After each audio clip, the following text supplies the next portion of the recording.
Well, hello there, everybody. Today we're going to be talking about building great encounters in Dungeons & Dragons 5th edition.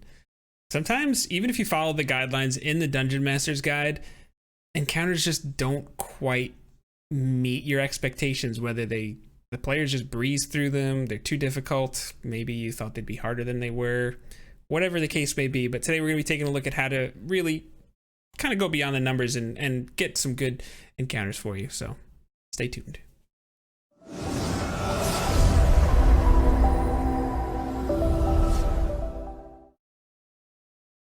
Hey everybody, welcome back to JNJtabletop. I am Josh. With me, as always, is my friend Jake. And today we're going to be talking about how to build some incredible combat encounters. We're going to go through how to make encounters in general, and then how to make them spicier, because we like to spice things up. This is going to be part one in a series that we'll be doing where we're going to go through all different types of encounters and how to build tables off of those encounters, and then maybe, I don't know, maybe we'll even get into like sandboxes and how to create stuff like that. But if you want to learn more about that, maybe you should just stay tuned, subscribe, all that kind of stuff, and keep up, because we're going to be talking a lot more about all this fun stuff. So, Jacob. Yes, sir. How do you build an encounter? Well, I guess, first off, before we get into how you build encounters and how I build encounters, how does the game say that we should build encounters? That's a really good question. So the Dungeon Master's Guide talks about it in Chapter 3, and Xanathar's Guide to Everything has a section on encounter building in Chapter 2. Personally, I like to look at the Xanathar's options a little bit better. I feel like it's just a cleaner and less mathy way of going about it, but it is based on the Dungeon Master's Guide, and the entire monster manual is pretty much written with that in mind. So I think that's probably the best way to go over it. Basically, you go over how many characters you have in the party, what level they are, and you add those things together, and you have what's called like an experience budget. So just for example, we'll use our Ancient Relics and Hokey Religions gameplay. We've got 4 level 5 characters. So what that means is if we wanted to make an easy encounter for them, each level 5 character is worth 250 experience points, giving you an experience budget of 1,000. Let's just say we wanted to make a medium encounter for this party. At level 5, each person has 500, meaning we have a budget of 2,000. So now when you go and look at the monster manual and you see the challenge rating or the CR value, there's usually a number like a 2, and then there's an experience number. That experience number is what you subtract from that 2,000 budget, if you will, that you can then spend on putting monsters to build the combatants that your party's going to face. That is the quick version of this. There are ways and modifiers to make this different, like if you have like one beefy solo monster that you're going up against, or maybe there's just like one guy and then he's got a whole bunch of minions or whatever. There's a lot of ways to go about this and then modify it. I do encourage you, it's Chapter 3 in the Dungeon Master's Guide, to go and look over this section. But by and large, I feel like this system has a tendency to create weaker encounters than perhaps you are expecting. And I think there's a couple of reasons for that. I know you have one in particular, but I feel like the numbers and the math usually assume that you're using the standard array. And there's nothing wrong with that, but if you're going to roll your dice with the 4d6 and someone just has a hot character, if you will, like Josh, you might be notorious for bad online dice rolling, but when it comes to creating characters, for some reason I've seen it firsthand. You roll beasts every time. Yeah, but just now I rolled 3 what was it, 18, 17, 16. Ridiculous. But that's part of it, and we like the rolling dice. I feel like it does kind of add a little more randomness to things. But when you have, well, my guy's got a +5 on his strength modifier, he's got a +4 on his constitution modifier, and he notices everything because he's got a +4 on his wisdom modifier. Like, okay, you're starting to get into territories where your characters are expected to be maybe only strong at 1 or 2 things instead of almost everything. And I think that plays into this a little bit. Why do you think that this does that as well? So exactly like what you were just saying, I think really plays into my thoughts for why the vanilla encounter building system just falls short a lot of the time. And rolling for stats is the first example out of many optional rules. So I would say a lot of people probably roll for stats rather than using the standard array. It's a lot of fun to do it, but you usually make more powerful characters when you do that. Other things would be like feats. We've mentioned that before. Feats are technically an optional rule. I've never encountered a group of players before who don't use feats, but when you use feats in your characters, they're going to be stronger. The challenge rating and experience-based system does not account for feats.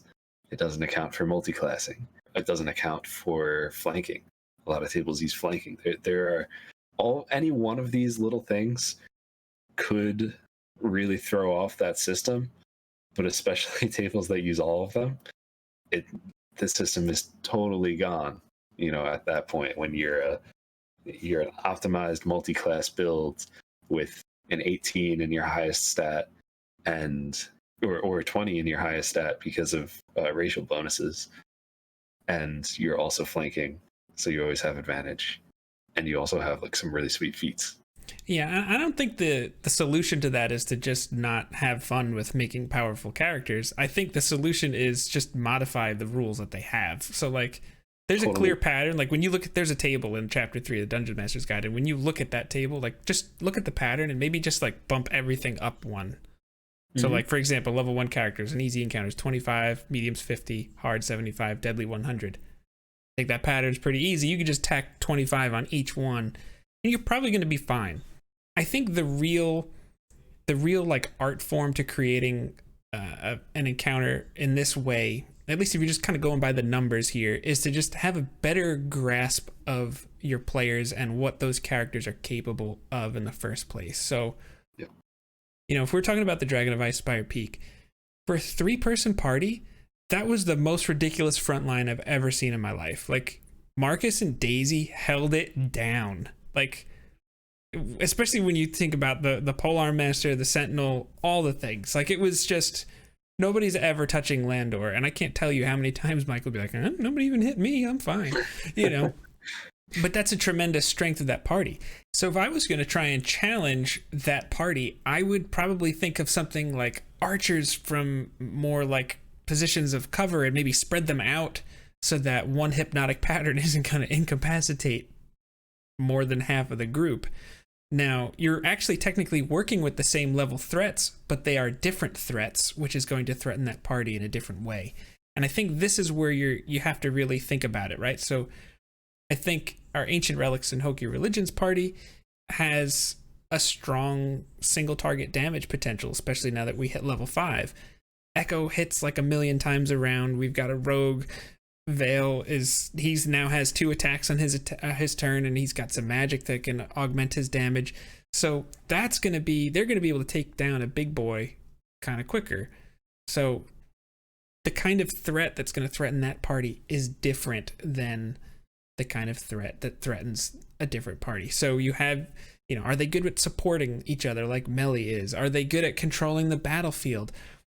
Are they just a whole bunch of tanks and they could just keep taking punishment and they're just still stand there? Like, however you evaluate your party, that's going to help kind of steer the ship a little bit as to how you're going to challenge them with this encounter. So what you're saying is there's no one clear way to build an encounter, to build a good encounter, rather. Like, you need to look in, see what your party is capable of, and then tailor something to them if you really want it to be good. I would say yes, because the goals for your encounter can be different too, because sometimes you want to have your players just feel awesome and feel strong, so you're just going to kind of give them a layup. Or there are times when maybe your party needs to be a little scared of the big bad that's around that corner, and that's also a very viable thing. So the kinds of things you put together for that is going to be different. Also, consider the kind of magical resources they might have. I had one encounter where, this is before we were doing this, Newt ran a game and it ran an encounter that had nobody with any ranged attacks, and my paladin had winged boots, and he just picked up the other member of the party, put her on his shoulders and just flew 30 feet in the air, and she just picked him off, each one with the bow. And he's like, you know what? I'm not even going to finish this encounter. You guys just win. That was one where he was like, oh crap, I didn't think of that.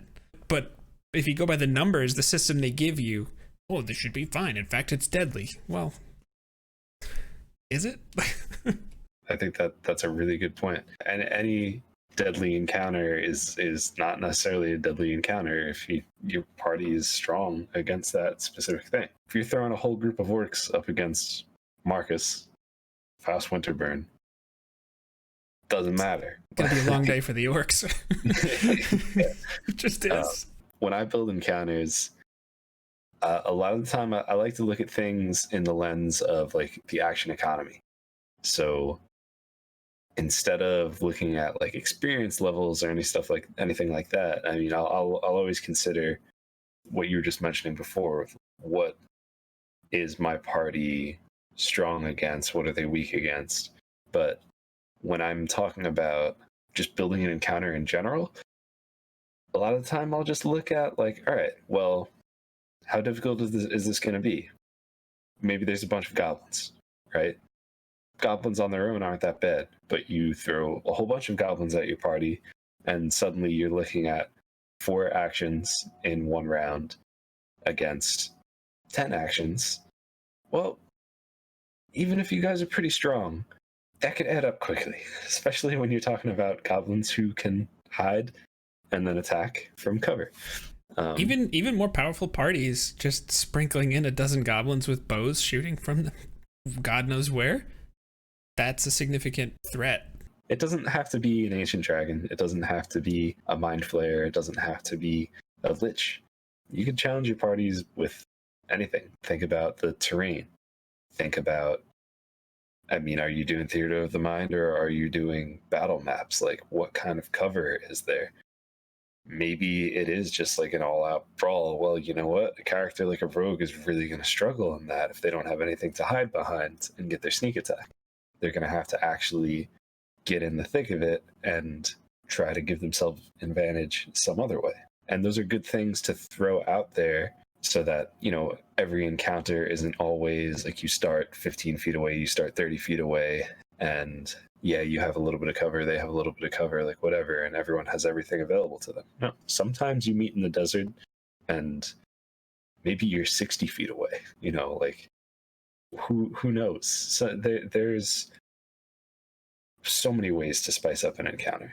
Yeah, I think using your environment, you know, the Dungeon Master's Guide talks about exciting places, and there you could do that depending on your player motivations. Like you can have, let's just kind of blow people's minds and have like a really fantastic location to have this encounter.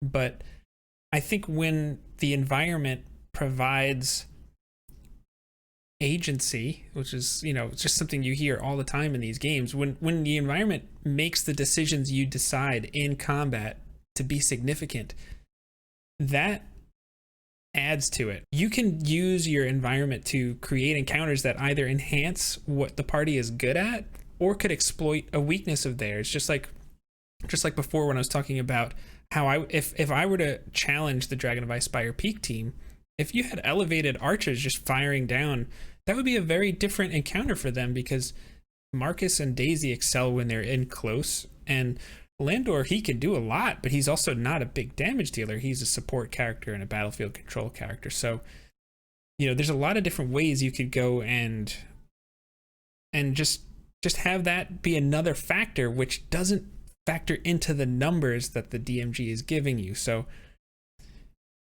it's only a starting point. Well, specifically for the Dragon of Icespire Peak, I guess it relates to the follow-up campaign. I forget what it's called. Stormlord's Wrath, is that correct? Yeah, we gotta finish that. We do, yeah. For Stormlord's Wrath, there was one encounter, and I guess maybe minor spoilers here just for people that just encounter details. I don't know. But it was on docks, and there was just normal things that we were fighting on these docks. But then there was this giant water monster thing that was out probably at least 30 feet down through the water on like a little island. Yeah, it might even have been like 60 or more. Like it was a significant decision to go there if you wanted. It didn't seem like something you could do in one turn. I'll put it that way. And something urgent happening there. Now, this was a huge thing for our party because Landor had one use of Dimension Door, I believe, which is what he ended up being able to use that and bring Marcus to the other side, and they just wrecked things. But he didn't do that if he just took himself, or even just the fact that he did that. It's a big decision being made of, all right, I can only take one of them. Who do I take? He actually wasn't even planning on taking me. He was planning on taking Izzy, but I got there first because I had mobile. It's all how it plays out, and then the way it unfolded was awesome.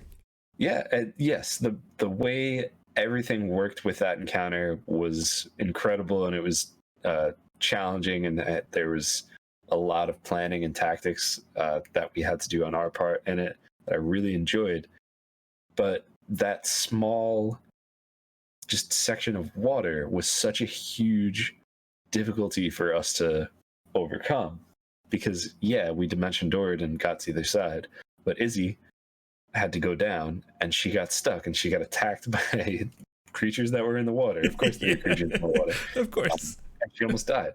And like it was very tough for us to try to like, okay, well, we have to get there in time, but like, yeah, it's almost like the threats themselves weren't as tension building as the situations in which you all found yourselves in.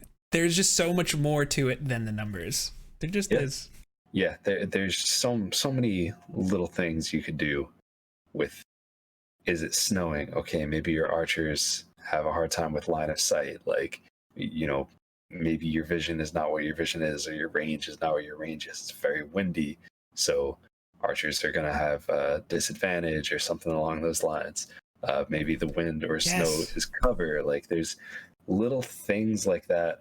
And I guess maybe we're talking about running combat now, not necessarily building encounters, but little things that you could add like that can take even an encounter with like goblins and make it a memorable encounter and make it a difficult encounter, and not just like I attack and then they attack and then I attack and then they attack.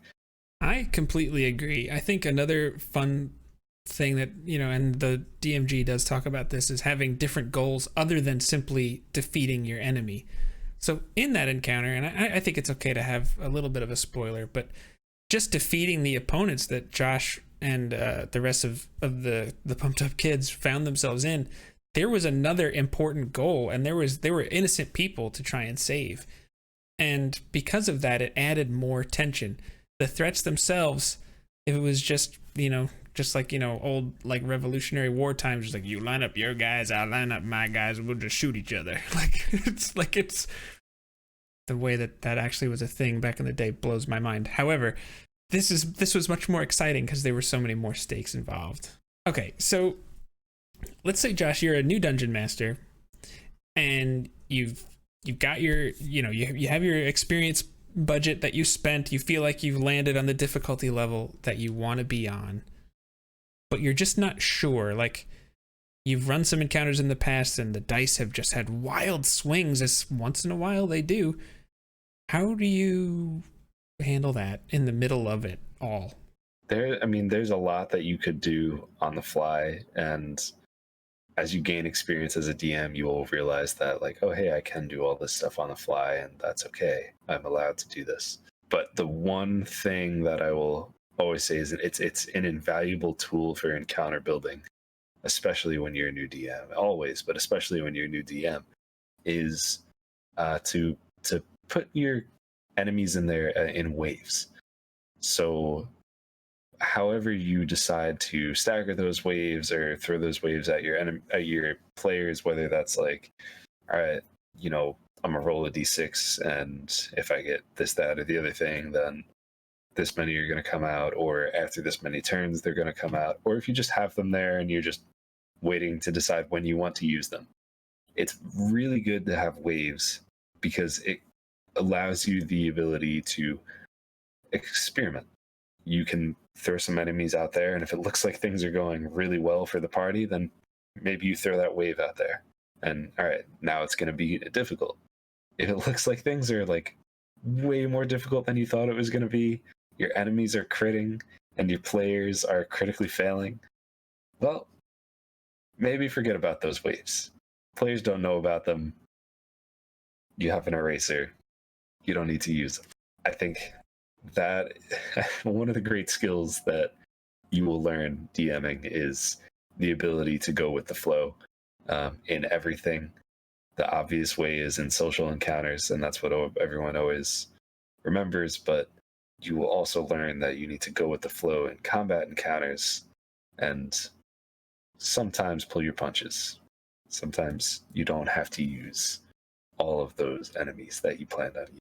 Yeah, and a big common one is like, oh, you can give your enemies maximum HP if they're too squishy, or maybe they deal an extra die of damage when they hit, or maybe they can use that cool ability twice in the encounter instead of once, or whatever the case may be. Like, there are ways to go about modifying things, just like Josh said. You can always fudge numbers. I tend to not really like doing that. I'm not going to say I've never done it before, but the more experience I have, the less I just don't really do that anymore. I don't really like to fudge either.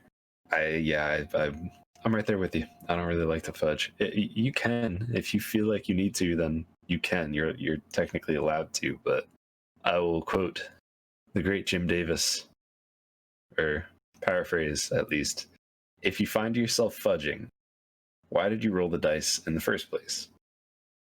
Like, if you already knew what you wanted the result to be before you rolled the die, and you were going to change it to be what the result was either way, why did you roll the die? That's a bigger question, maybe, but it's good food for thought, though. Sometimes quotes like that can grab your attention and get you to think. It's like the age-old thing. Like, am I going to do choice 1 or choice 2? And then you choose 2, but you're like, oh, I'm disappointed. I wanted 1. Like, sometimes you do need that moment to figure it out. But yeah, that principle is extraordinarily sound. And if you're not familiar with WebDM, you should be subscribed to them for sure. Another thing that you could do, and maybe people might consider this fudging, but to those people I say, you silly, you're being silly. And that is, if you have a specific encounter in mind, and the way that your players approached whatever enemy you think that enemy would have the drop on them, just give them the initiative. Give those enemies the initiative. You don't have to roll initiative for that if it totally makes sense for them to move first. Like, if your players are the Monty Python group right outside the castle wall, and they're like talking crap and whatever, why should they have to roll initiative? They're just gonna get cows thrown at them. They're gonna get like livestock thrown at them, and that's what's gonna happen. Like, the defenders are going to be able to do that before the attackers have a chance to, and that's okay sometimes. Don't do that every time, because initiative is there for a reason. But I think there are moments where you can just have the enemy win initiative. That's the age-old, the dungeon master can do whatever they feel is necessary to tell the story that is unfolding in front of them. I think if I were to do that, I probably would just be like, oh yeah, I rolled really well on initiative. You just would never know I did it. Sometimes player requests simply are unreasonable. To use the Monty Python, I don't know why I failed my stealth check. I was just clapping these coconuts together as we were walking around like we were on horses. It's like, yeah, you failed your stealth check, pal. In closing, I would just say, try not to make all of your encounters the same. Spice things up a little bit. Some of your encounters can just be, you start 30 feet away from each other. Yeah, you snuck up on them. You were able to do that. You guys, SEAL Team 6 came in and attacked from the shadows with your longbows. But throw in those little things here and there. Throw in those environmental hazards. Throw in that wind. Throw in that thick snow that every time you try to walk in it, unless you roll a natural 20 on your stealth, it's going, maybe there's ice under that snow, like little things here and there. Maybe you have a river that needs to be crossed, and it's getting towards the springtime. Well, I guess this is Chronicles of Narnia, right? Go into that, The Lion, the Witch, and the Wardrobe. They're crossing a river that springtime is now coming, so the frozen river is now starting to thaw out. Well, you have a battle on that river.